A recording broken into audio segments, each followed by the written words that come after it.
Bonjour, bienvenue dans cette émission des chrétiens orientaux. Nous sommes au Liban, pas très loin de Beyrouth, à Bouchamoud. Et ici, dans cette petite Arménie, des descendants des rescapés du génocide arménien se sont installés ici. On parle arménien, les enfants vont à l'école arménienne, on a conservé les métiers, les traditions d'Arménie. Et dans cette émission, nous allons essayer de comprendre comment, de génération en génération, on se transmet la foi, la culture et les traditions arméniennes.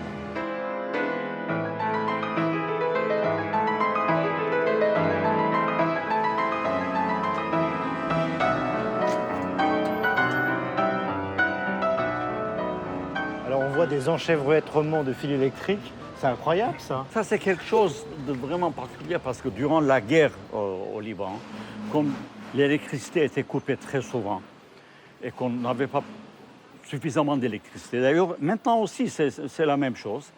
Alors, dans le quartier, des personnes ont apporté Des groupes électrogènes, et donc on va se et connecter. ils nous vendent de l'électricité. Alors, on a comme ça deux réseaux. Il y a le réseau officiel, comme on dit, et puis il y a le réseau parallèle qui nous procure de l'électricité chaque fois que le réseau officiel n'en donne plus. On faisait des connexions inimaginables, vraiment. Et quand on voit ça, on y reconnaît les siens ou pas? Ah non, impossible. S'il y a quelque chose, il faut trouver un câble, là, enfin. En mettre un nouveau.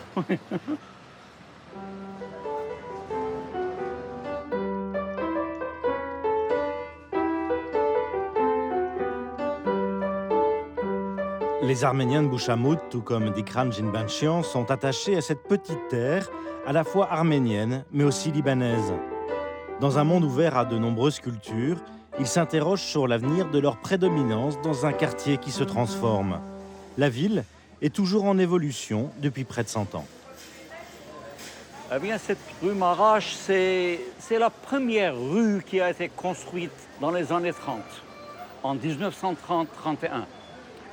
C'est une rue pleine de couleurs locales, parce qu'on y trouve presque tout. Eh bien, dans le temps, c'était une rue où on trouvait côte à côte des métiers, de petites entreprises, familiales en général. Bon, maintenant, il n'y en a plus. C'est du commerce. Mais quand même, c'est un commerce assez intéressant, parce qu'on y trouve des épices, etc., des choses que l'on ne trouve pas ailleurs.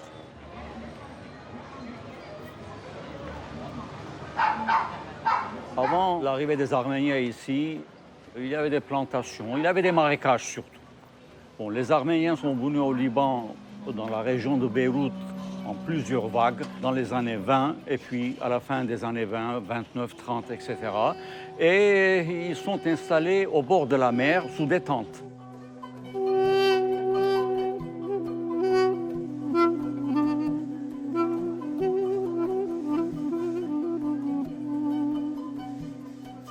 En majorité dans cette région, ce sont des gens qui sont venus de la région de Cilicie. Il y en a également qui sont venus d'Arménie occidentale. Il y en a pas mal. Mais la majorité dans cette région, ce sont des Arméniens de Cilicie.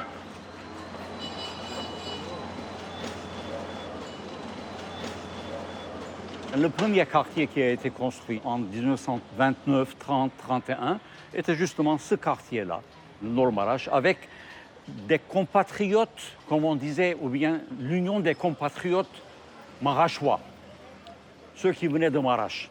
D'ailleurs, tous les quartiers ont été construits de cette façon-là.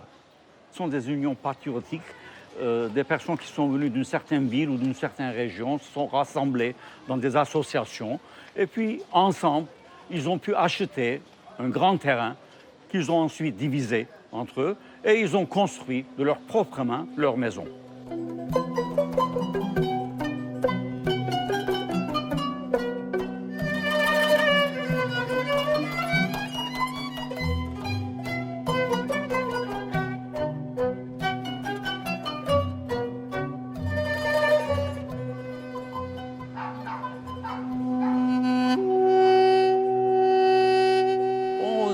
Arménie, un microcosme, ça, eh bien, à la place d'une ville, un quartier.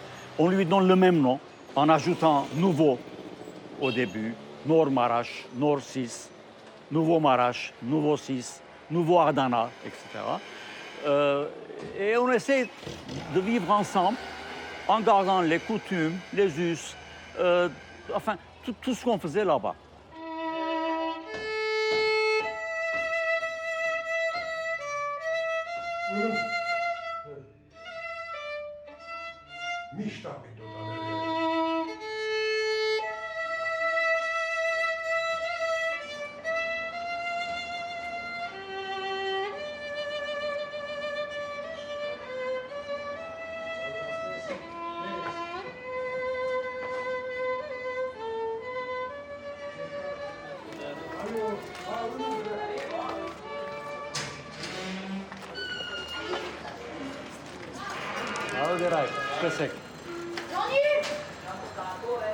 Les Arméniens, surtout lorsqu'ils sont allés dans des pays où l'islam prédominait, lorsqu'ils se présentaient, ils disaient qu'ils sont des Arméniens chrétiens.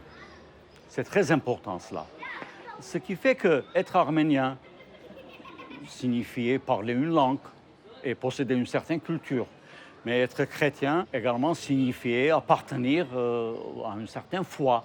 Ce qui fait que ces deux-là sont entremêlés et ils se sont présentés toujours en même temps, mêlés, associés l'une à l'autre.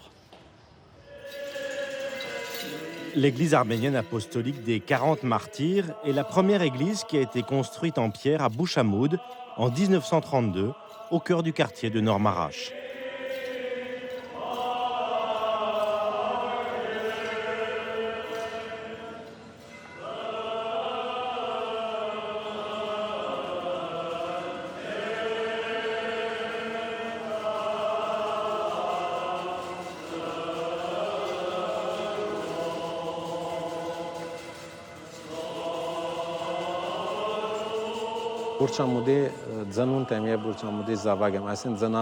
Je suis né à Bouchamoud.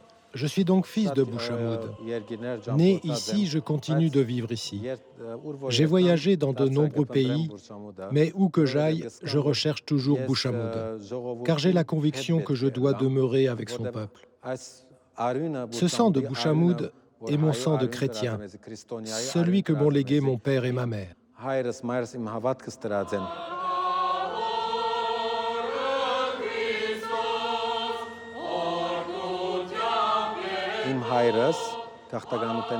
Au moment de l'Exode, mon père a quitté la Turquie, la région d'Alexandrette, en 1939, après les massacres. Il s'est d'abord installé à Alep, puis à Beyrouth. De même, les parents de ma mère ont émigré depuis Constantinople pour s'installer à Damas, puis de Damas à Beyrouth. J'appartiens donc à la troisième génération après le génocide. Mon grand-père a été un enfant du génocide. Ils ont tous été témoins de l'anéantissement de leur village et de leur ville. À ma naissance, en 1978, c'était la guerre ici, à Bouchamoud. Le pays n'était pas sûr. Mais grâce à nos parents, nous n'avons pas cessé d'être arméniens.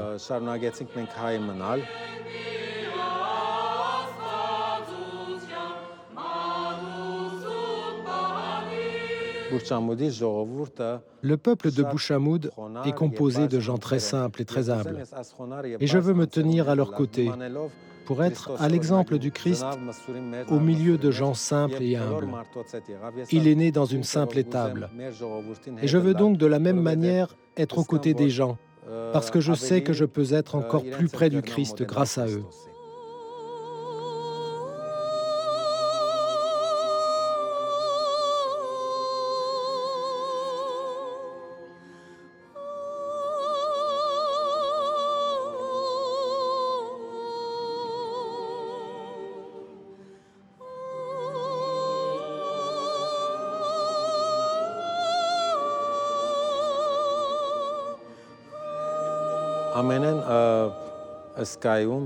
La partie la plus émouvante et la plus mystérieuse de la messe est celle du Sanctus. La chorale chante Saint, Saint, Saint. Le prêtre tient ses mains ainsi au-dessus du calice et prie pour demander à l'Esprit Saint de descendre sur le pain et le vin. C'est la partie la plus mystérieuse de la divine liturgie.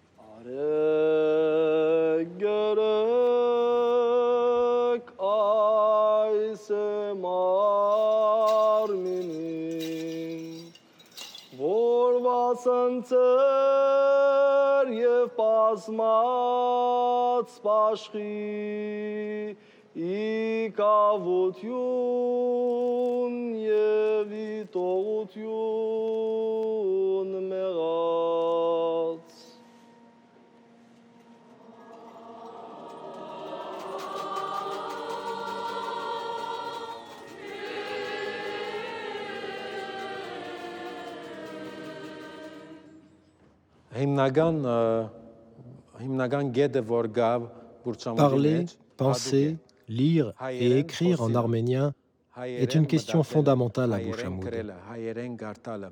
L'Église, elle aussi, a un rôle dans la préservation de l'identité des Arméniens. À l'Église, nous utilisons le krapar, qui est l'arménien classique, la langue en usage au temps de Saint Mesrob, c'est-à-dire au IVe, Ve siècle, à l'époque de l'invention de l'alphabet.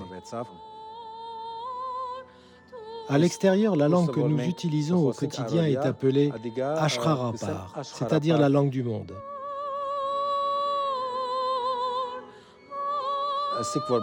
Si je ne suis pas arménien, alors que suis-je? De quelle nation suis-je? Mais moi, je suis fier d'être arménien. J'ai une mission à accomplir au sein du peuple arménien, par le biais de l'Église, de l'école. Tout ce que je suis, je le dois au peuple arménien.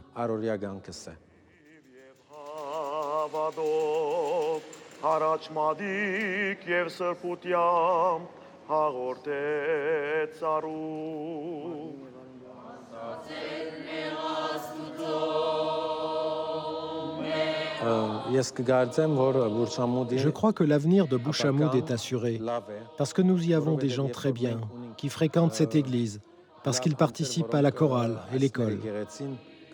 L'identité arménienne ainsi se perpétue. Après l'Exode, lors de leur installation, nos pères ont fait quelque chose d'extrêmement intelligent, de fondamental. Ils ont fondé des églises et des écoles. Cela n'était pas sans raison. C'est pour assurer la pérennité du peuple arménien. Car lorsqu'il n'y a pas d'église, d'école, la langue disparaît et l'identité arménienne avec elle.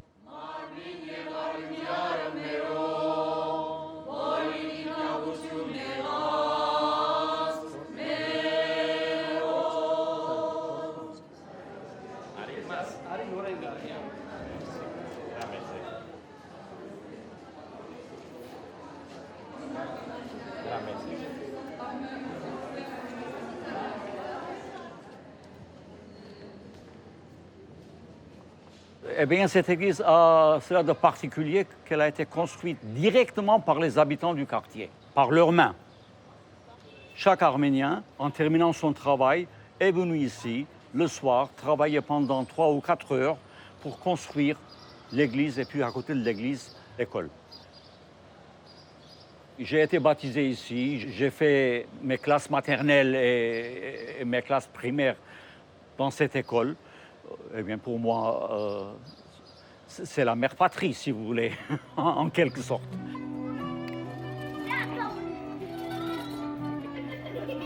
Les classes étaient bondées et comme le nombre des enfants augmentait sans cesse et que l'on dépassait les 750 élèves dans cette petite école, on s'est servi également de certaines parties de l'église, là où la chorale chante maintenant, ou en séparant par simple rideau, il y avait 2 ou 3 classes côte à côte et dont les voix évidemment s'entremêlaient pendant les cours.